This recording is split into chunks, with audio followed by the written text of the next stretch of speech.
এই বৃদ্ধ লোকটি অনেক ক্ষুধার্ত, 3 দিন থেকে না খেয়ে আছে, সেজন্য সে জমিদারের কাছে তার মুরগিটি বেচে দিবে, এই জন্য সে জমিদারের কাছে যাচ্ছে। আর জমিদারকে বলছে, জমিদার বাবু আমার এই মুরগিটা নিন, আমাকে কিছু টাকা দিন, আমি 3 দিন থেকে ক্ষুধার্ত।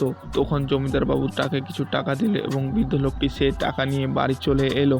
অন্যদিকে মোরগটি নিয়ে জমিদার হাল চাষ করে এবং সেই মোরগটিকে অনেক নির্যাতন করেন। হাল চাষের পর রাস্তা দিয়ে বস্তাও বয়ে নেয়।